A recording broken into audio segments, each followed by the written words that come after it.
What up, Wizards? It's Dev. Mtg, we like it a magic. It feels like it's been a minute since I started a video like this.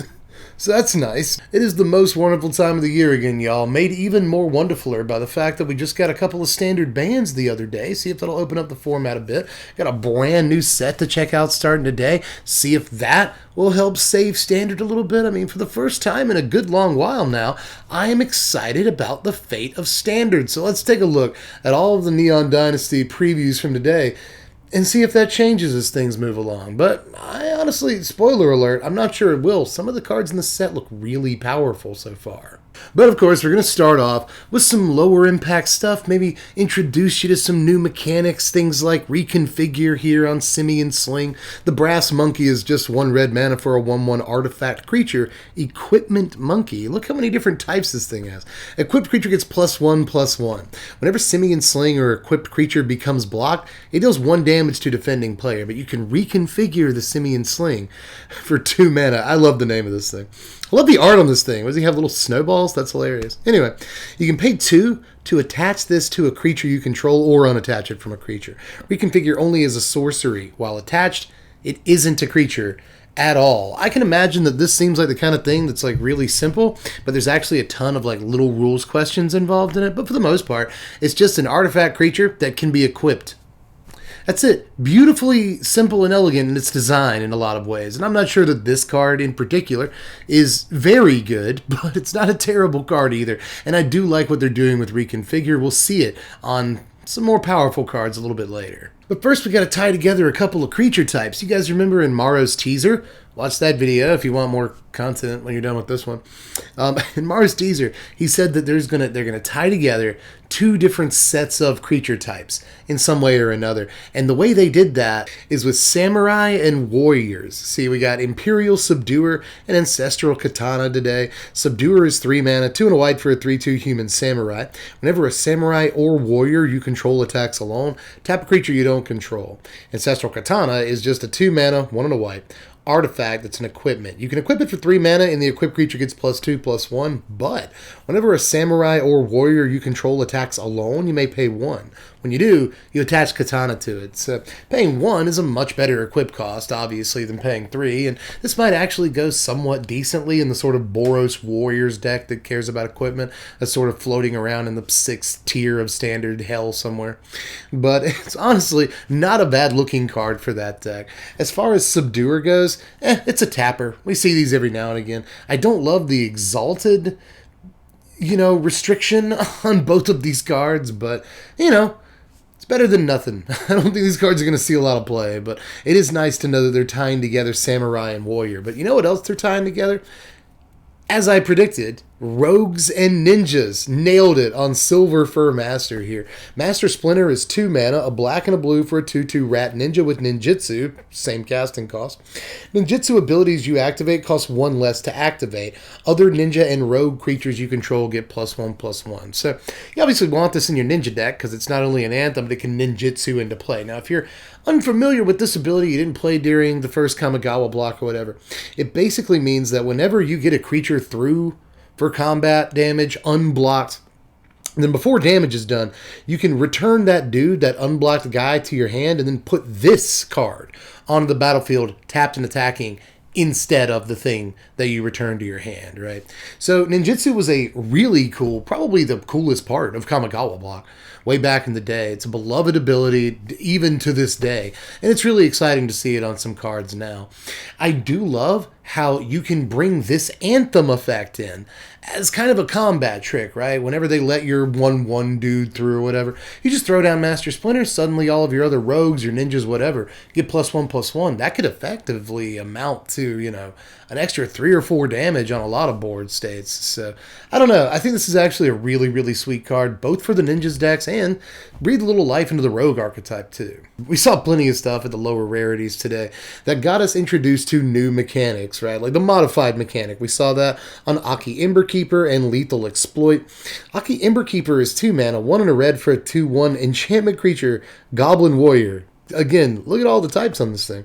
Whenever a non-token modified creature you control dies, create a 1/1 colorless spirit creature token.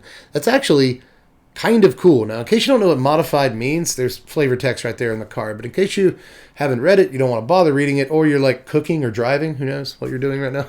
Modified means a creature you control that is equipped or has an aura on it, or has a counter on it. So a +1/+1 counter, a -1/-1 counter, an ability counter of some kind. All these count as being modified. Card's not actually too bad. Now, Lethal Exploit, also not too bad, but probably not going to see too much standard play either, right? Lethal Exploit is 1 in a black for an instant. Target creature gets -2/-2 till end of turn.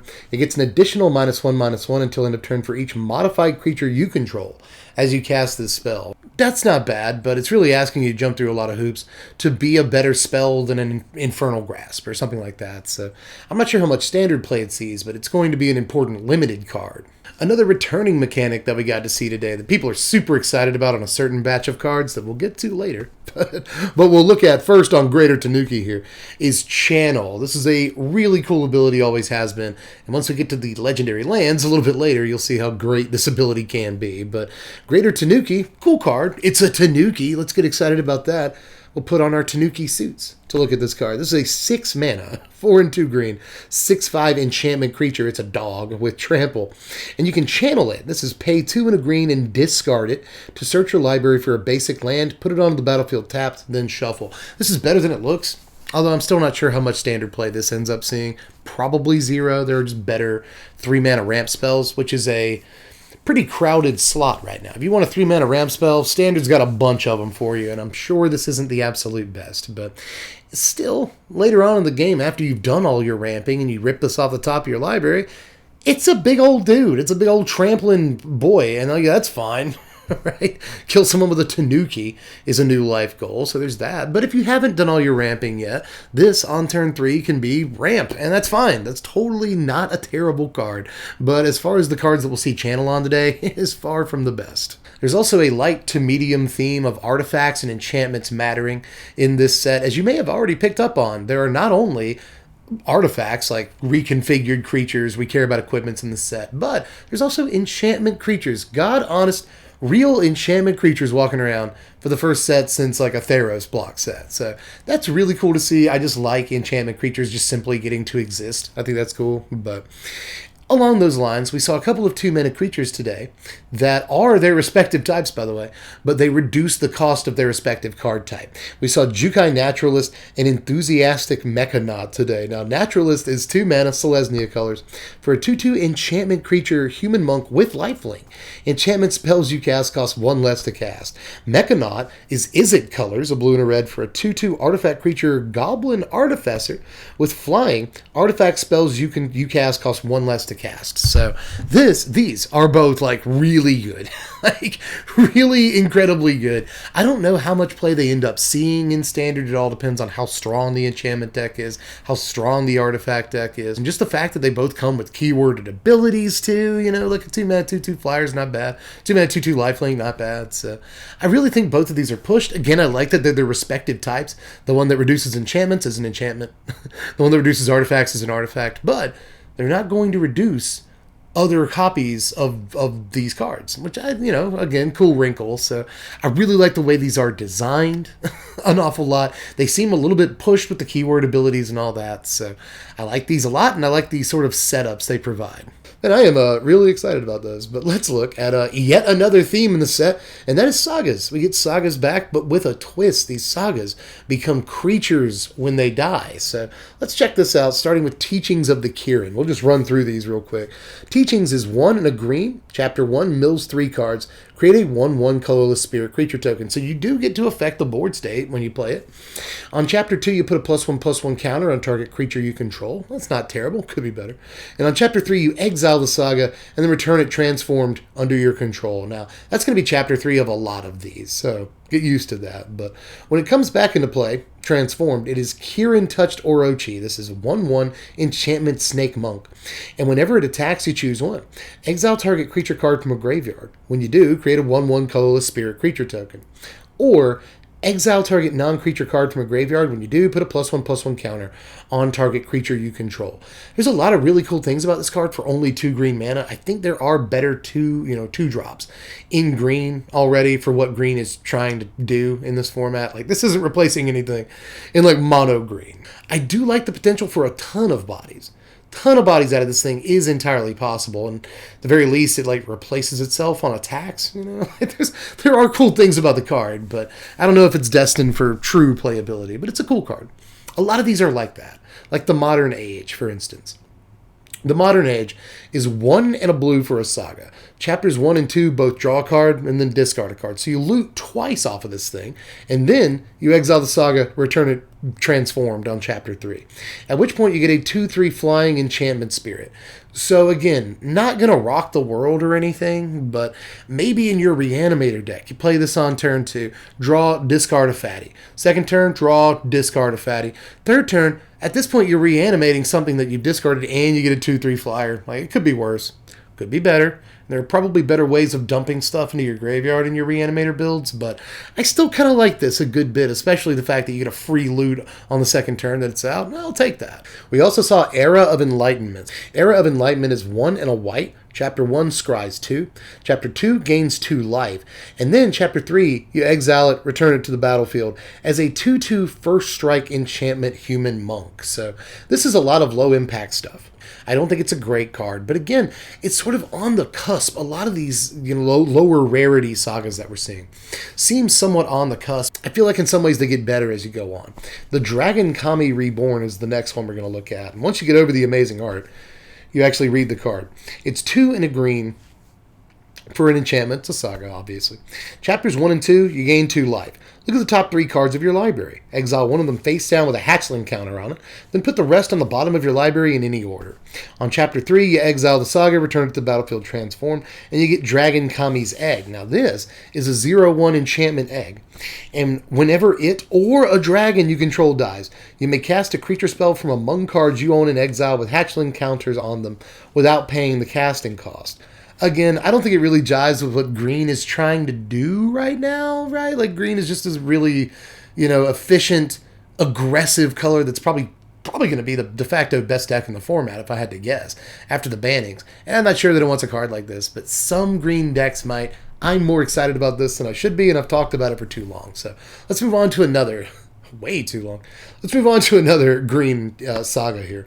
This is Boseiju Reaches Skyward. Look at this cool, cross stitch. At first I thought it was 8-bit or like pixel art, but I think this is like cross stitched art on this card. But anyway, this is 4 mana, 3 and a green. Search your library for up to 2 basic forest cards, reveal them, put them into your hand, then shuffle on Chapter 1. On Chapter 2, put up to 1 target land card from your graveyard on top of your library. On Chapter 3, exile the saga, then return it to the battlefield transformed under your control, at which point you get an enchantment plant that has a reach and gets +1/+1 for each land you control. Now, it's a 4-drop, and it went and got 2 lands for you, so it's possible that this is a 6/6 or something immediately when you play it. It's basically a Wrenn and 7 token, which is great. It's just a fantastic thing to have.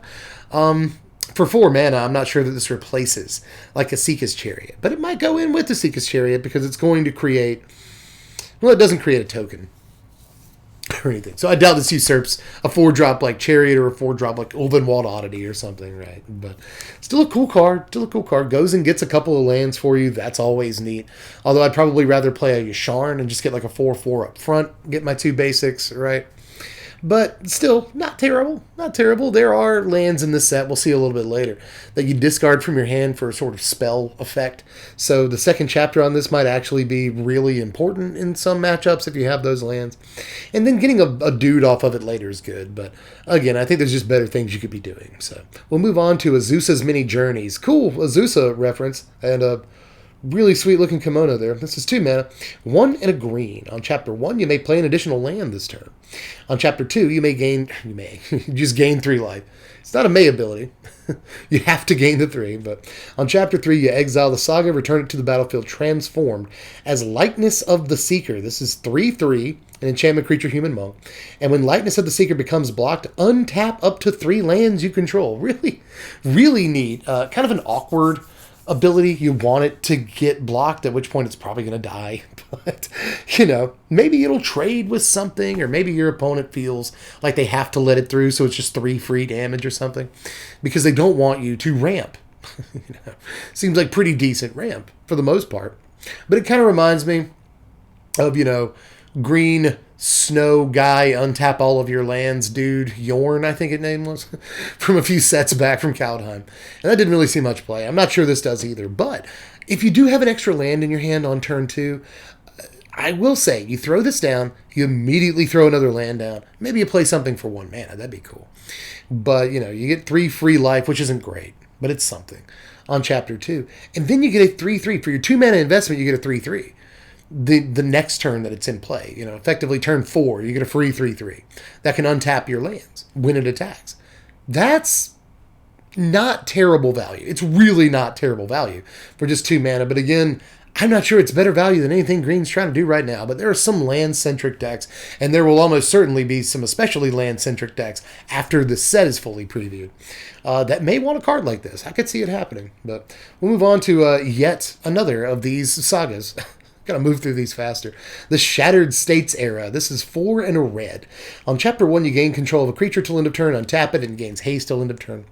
On Chapter 2, creatures you control get +1/+0 till end of turn. And on Chapter 3, you exile the saga, return it as Nameless Conqueror. This is a 3/3 trample haste. So this is actually one of these sagas that can, you know, attack the turn it comes into play as a creature. That's you don't see a whole lot of that, and that's kind of cool. 5 mana probably is too much for all of this, but getting a threatened effect on the first turn it's in play, getting an anthem effect the second turn it's in play, getting a creature the third turn it's in play, like it's all really, really good value. A lot of these chapters are a step up from what a lot of the other chapters do on some of these sagas. I don't think it's a terrible card, but I think 5 mana is too much, especially considering what 5 mana can get you in red right now. But let's move on to Michikos Reign of Truth. This is 2 mana, 1 and a white. On Chapters 1 and 2, target creature gets +1/+1 till end of turn for each artifact and or enchantment you control, so you get all that glitters for 2 turns. And then on Chapter 3, you exile this saga, return it to the battlefield transformed as Portrait of Michiko, which gets +1/+1 for each artifact and or enchantment that you control, and it's a enchantment human noble. So, a lot of types in this set on like every card, but yeah, really, really cool actually. You get all the glitters for 2 turns on a dude. And then you get a creature that just has a built-in all that glitters. I don't know, I kind of love it. I really do. All that glitters, if you are into the channel, you know that all that glitters is actually like one of my favorite cards of the last like 5 years. I unashamedly love that card so much. It's getting it effectively on, you know, for 2 turns and then just getting it on a body, like, yeah, totally, that's awesome. But the last of the lower rarity sagas that we'll cover is Life of Toshiro Yumezawa. This is 2 mana, 1 and a black. On Chapters 1 and 2, you choose 1. Either target creature gets +2/+2 till end of turn, or target creature gets -1/-1 till end of turn, or you gain 2 life, if you can't do either of those other things. Even if you can, sometimes you'll just gain the 2 life. But on Chapter 3, you exile it and return it as Memory of Toshiro. This is an enchantment creature, human shaman or human samurai. It's a 2/3, and you can tap it and pay a life to add a black, but you can only spend that mana to cast an instant or a sorcery spell. Really neat, you know? We obviously see ramp creatures in green. We see ramp creatures in blue sometimes, and usually they tap for, you know, to cast an instant or a sorcery. But now we're seeing a little bit of a color pie break, right? And we're tapping for black mana only for an instant or sorcery. And I think that's really neat. This is probably one of the better lower rarity sagas period today because of all of the versatility that you get. To the point that I'm not even sure I can call this next saga the best saga that we're going to see all day. It might actually be one of the sagas that we've already looked at. But the last saga that we'll look at will bring us into the rares and mythics. I feel like it was a good bridge. But let's look at the Commie War right here. This costs 1 and then a mana of each color. So 6 mana, very difficult to cast. And that's probably why it's probably not the best saga of the day, but we'll see about that, because Chapter 1 is exile target non-land permanent opponent controls, and that's fantastic. It's a really good mode, but Chapter 2 is return up to one other target non-land permanent to its owner's hand. Then each opponent discards a card. And then on Chapter 3, you exile it and return it as Okagachi Made Manifest. This is a 6/6 enchantment dragon spirit that is all colors, and it also has flying and trample. When Okagachi Made Manifest attacks, defending player chooses a non-land card in your graveyard. Return that card to your hand. Okagachi gets +X+0 till end of turn, where X is the mana value of that card. This is sick. This is a sick saga right here. I mean, it probably is the best. In a vacuum, it definitely is, of all the sagas that we've seen so far today. However, it is extremely difficult to cast. It is so freaking hard to cast, but it's worth it when you do most of the time. Exile a non-land permanent, great. Bounce a thing and then they discard, great. Like, it feels like a Nicol Bolas card. Is Okagachi just Nicol Bolas? One's got to wonder. But, after it does those disgusting things, then it gives you a 6/6 Flample that also gives you card advantage and also gets bigger. Like, it just keeps doing things.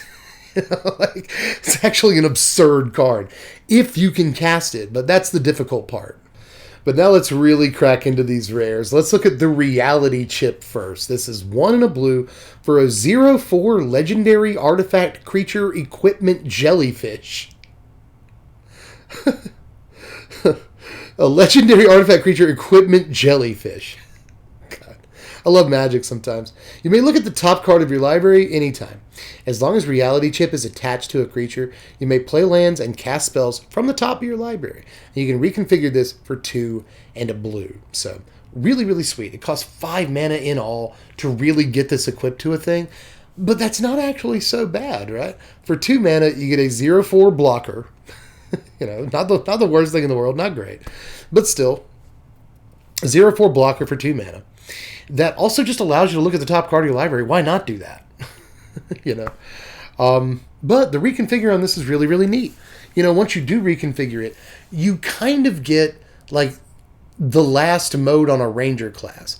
But you can do anything from the top of your library. At the end of the day, it's a really cool card. There's a reason it's one of the first rares I've elected to look at. I don't think it's one of the best cards of the day, but I do think it's a really freaking cool card that's probably going to do some work, especially in Commander. But earlier in the video, we moved from Reconfigure to Ninjitsu, so I think we'll do that with the rares too. Let's look at Biting Palm Ninja. BPN is 3 mana, 2 and a black for a 3/3 human ninja, with Ninjitsu for the same as its casting cost. Biting Palm Ninja enters the battlefield with a menace counter on it. Whenever Biting Palm Ninja deals combat damage to a player, you may remove a menace counter from it. When you do, that player reveals their hand, you choose a non-land card from it, exile that card. Sick card. Slightly. One of the better cards of the day, I actually think. I probably should have covered this later on in the video, because this is kind of a Black Elite Spellbinder, right? Although Black usually gets more access to abilities like this than White does, so it feels weird calling this a Black Elite Spellbinder, right? But, we've seen plenty of 3 mana black spells, from way back in the day, all the way to now, that let you look at your opponent's hand, pick a card, and get rid of it. But very often, those cards don't also put a creature on the board and bolt your opponent, right? 3 damage as well. So this is just a really slick card right here, especially if you're on the play. If you get in with an evasive creature for combat damage and you slam this down, suddenly not only do you get rid of the best card in your opponent's hand, but they have to deal with the 3/3 body too. So I think this is actually a much better card than it might appear to be to some people at first glance. Some hoops you might have to jump through, but still, solid thing. I should also point out that it comes in with a menace counter on it, which means it's modified. That's going to matter, like in drafts sometimes. But anyway, we'll move on to another card with menace. This is Surge Hacker Mech. This is 4 mana for a 5/5 artifact vehicle with menace. And when it ETBs, it deals damage equal to twice the number of vehicles you control to target creature or planeswalker an opponent controls, and it crews for 4 mana. This is actually kind of neat. Yet another theme that I haven't mentioned yet is that there is kind of a, again, medium to light.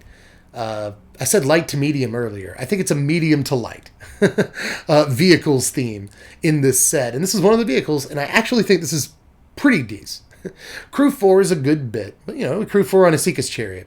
I think this mostly competes with the Seeker's Chariot, doesn't it? A 4 mana thing that cruise for 4, right? So it's worth noting that this blocks and kills Nisika's Chariot and lives to tell the tale. But, you know, a 5/5 menace for 4 mana, not the worst thing in the world. But really, the cool thing about this is that it's like a flamethrower Kavu. And that's really, really sweet. You know, when it comes into play, it's going to deal at least 2 damage to something. Which, you know, it might not hit... If your opponent doesn't have a target for it, it doesn't do anything. But at that point, I guess you still have a 5/5 menace. So there's that. But, you know, a lot of times, it's going to shock a creature and kill it. And that's actually really good. That's actually really, really good. And if you have one other vehicle out when you play this, suddenly it really does Flame Tongue Kavu something. Like, it does 4 damage to a thing. It's really good. So, I don't know. I don't think it's going to shock the world. I don't think it's one of the best cards in the set or anything. But I do think a removal spell that attacks for 5 is a good Magic card. Is that controversial? So let's look at Invoke Despair next, ladies and gentlemen. This is 4 black mana and a generic. They had to make it cost 5 for a sorcery. Target opponent sacrifices a creature. If they can't, they lose 2 life and you draw a card. Then repeat this process for an enchantment and a planeswalker. Waka Waka. That's a fun card. You probably have to play it in mono black. I don't know if you really squeeze this into most other decks, but maybe you could play like black and then a very light splash of another color and still pull casting this card off. But obviously casting it, a little difficult outside of mono black. Good news is we have a deck in the format right now that's mono black. It probably got a lot better with the bannings. So there's that. But, you know, those decks already play 4 of a 5-drop. They play Lolth, Spider Queen. And I'm not sure they want to play this, especially when it's not going to be the best card sometimes. Sometimes it's going to be, you know, 5 mana, draw 3 at sorcery speed. And that's actually like the worst it can be. you want this to affect the board state. You want them to sack a creature and sack a planeswalker. They can't sack an artifact so you draw a card and they lose 2. That's fine too. It's either going to massively affect the board state or refill your hand in mono black, and those are both really good things, you know. The mono black deck that plays Lolth might actually cut a copy or 2 of Lolth to play this card because it gets, you know, an effective hand refill out of it some of the time. It's the kind of thing that deck wants, unquestionably. So, big fan of this card, but will it see play? It's hard to say. Now let's look at one of the more hyped cards of the day. This is Mirror Box.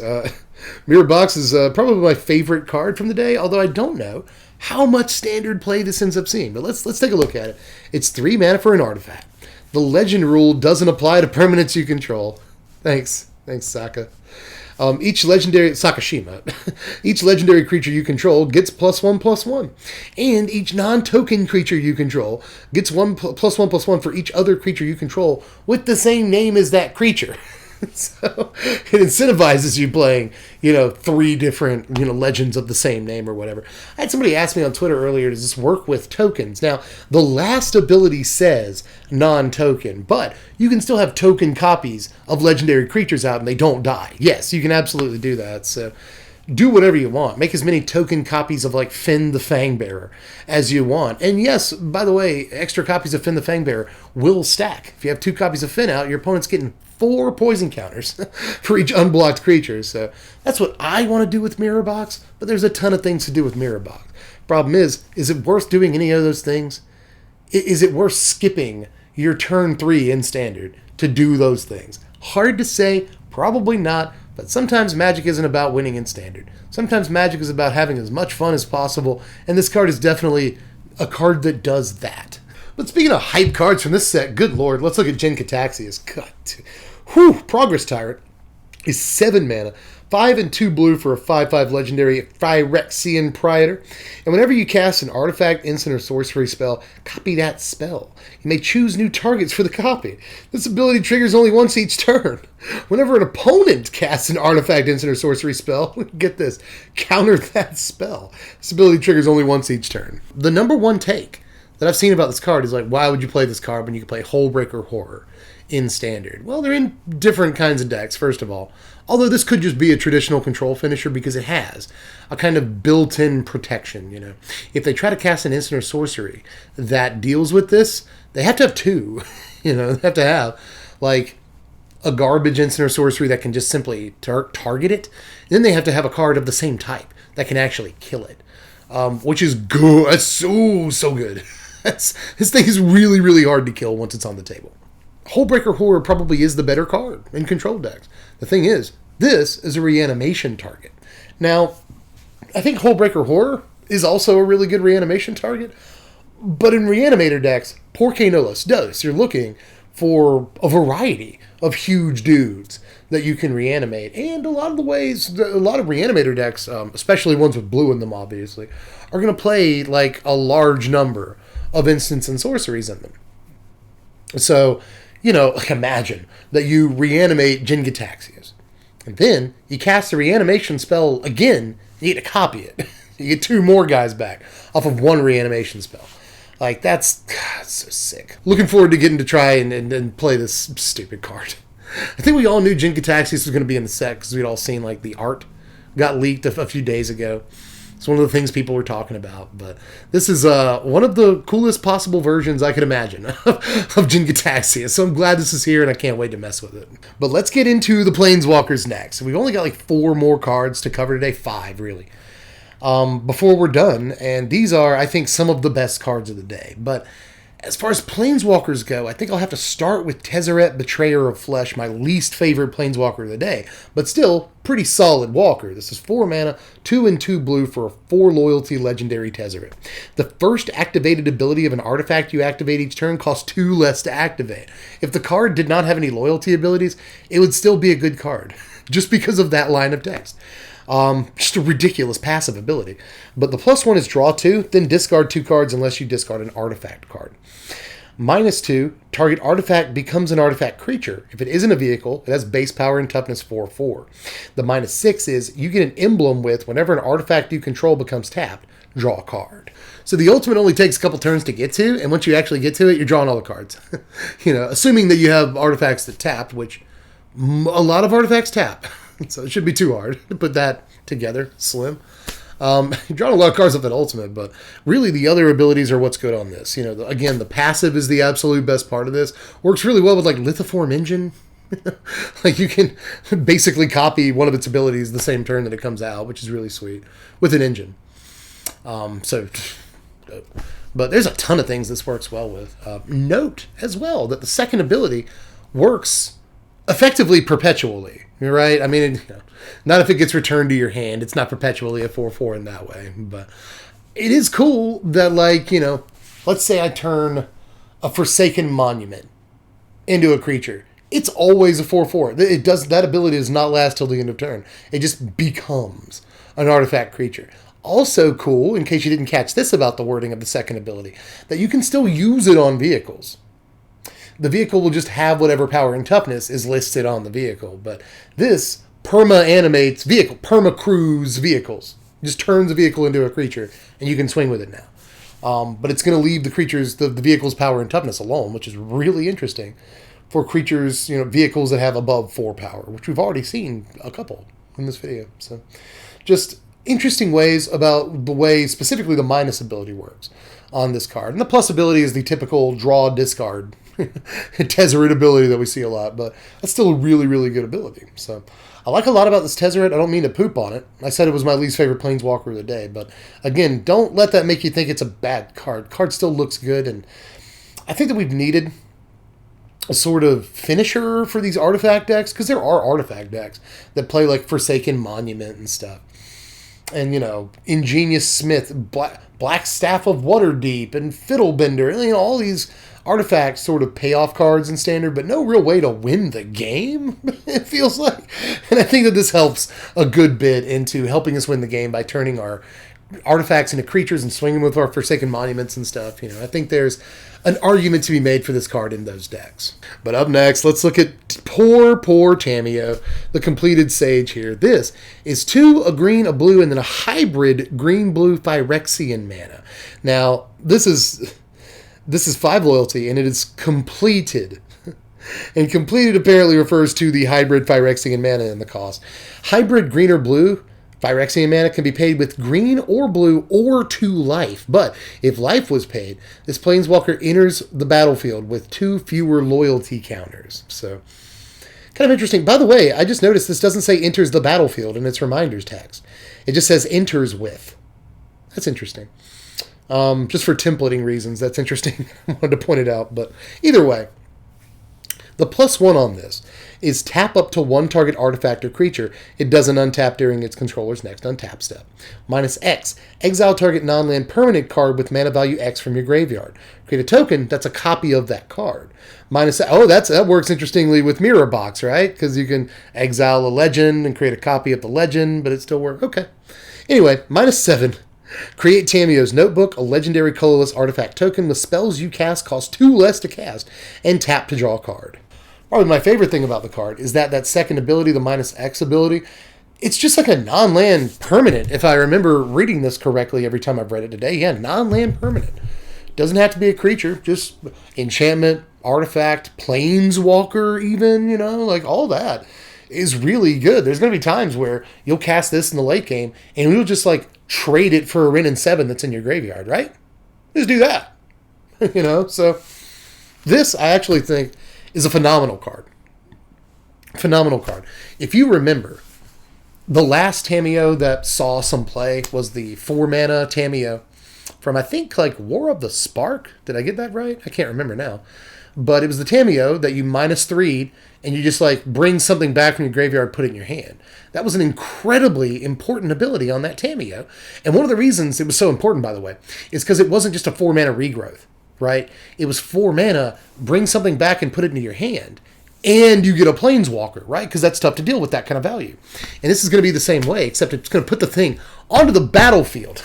That's so sick. Pay 5 mana for this, get a 4-drop back, and have a 1 loyalty Planeswalker is a lot to deal with. It's a lot to deal with. So I really like this card a lot. I love the versatility inherent in this.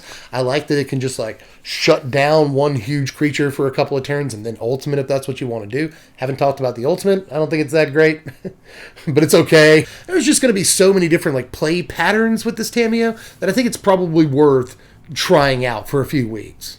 But up next, let's look at my favorite Planeswalker of the day. I think this card is almost broken. Actually, the last couple of cards we'll look at today I think are pretty stupid. But Wandering Emperor has the potential to be one of the better cards in the set. This is 4 mana, 2 and 2 white for a 3 loyalty legendary Planeswalker with Flash.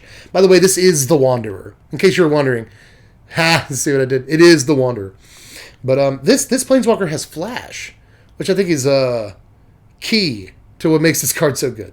4 mana, 3 loyalty, Flash. As long as the Wandering Emperor entered the battlefield this turn, you may activate her loyalty abilities anytime you can cast an instant.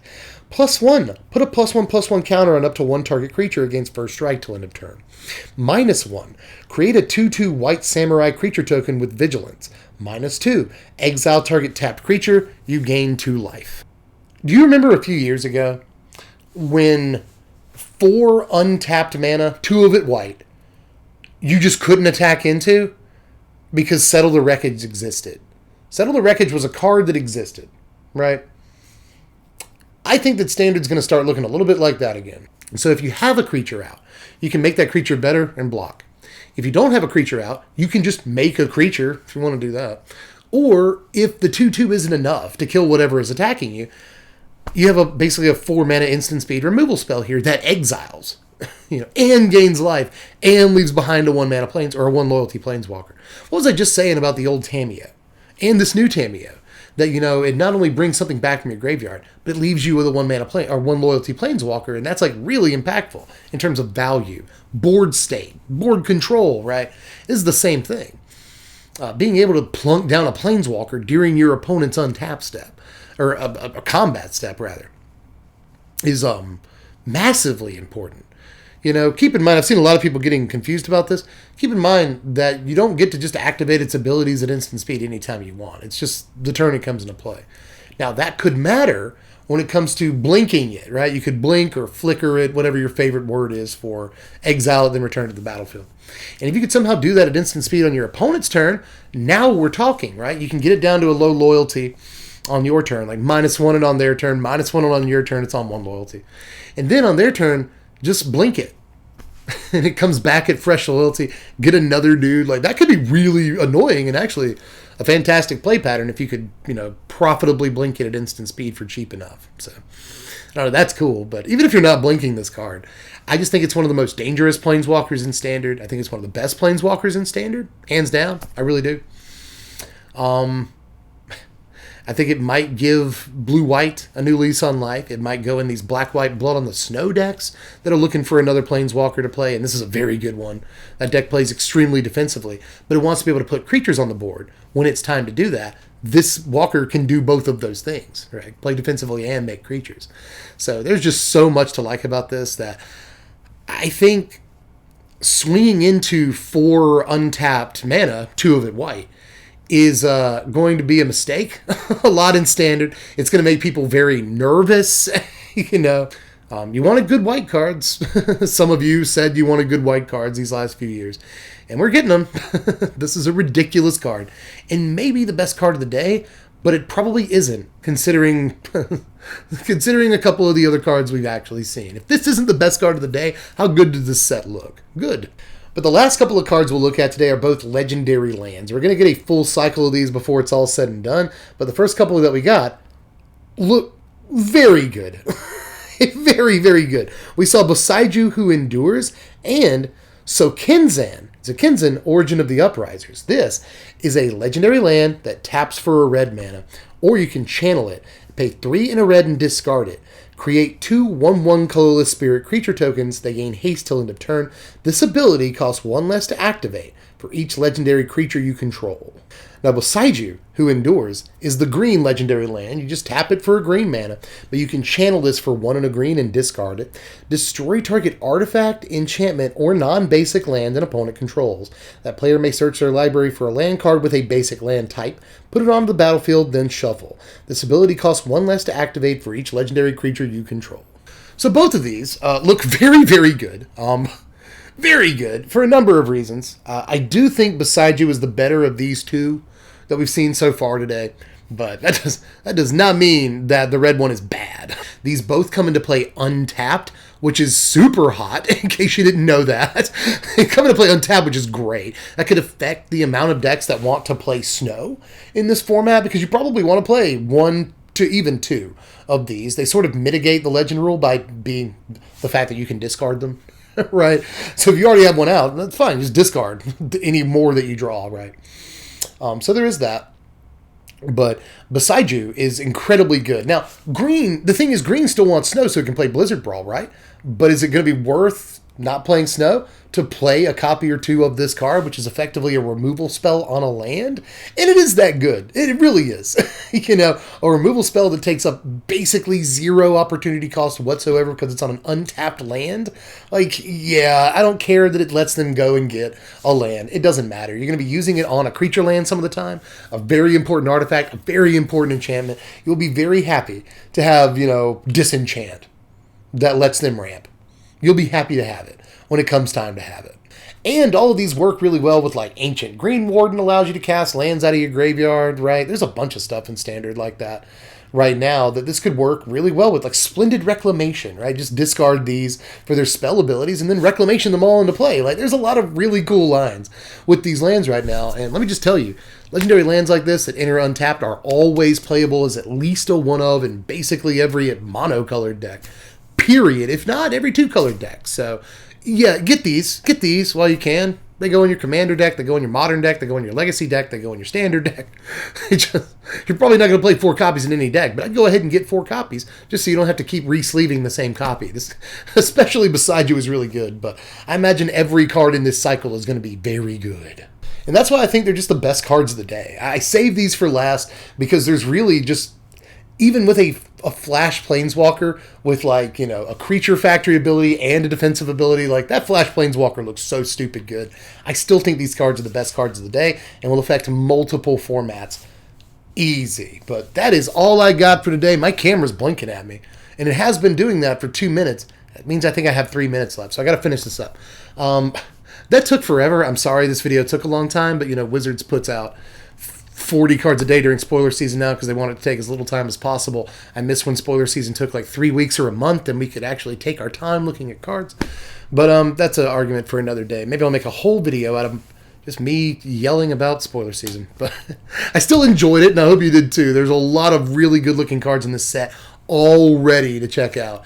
And I'm really excited about it. Again, along with the standard bans, I think some of the things that we saw today really give us some hope to play my favorite format again. So just let me know how you felt about everything in the comments section. What are your favorite cards of the day? And if you didn't see our first spoiler video, that's right, there's already been a preview video for Kamigawa. Check that out, link in the description, and along with a bunch of other videos. You can check out my video on the bannings. You can check out my video on Mario's teasers and what all those mean.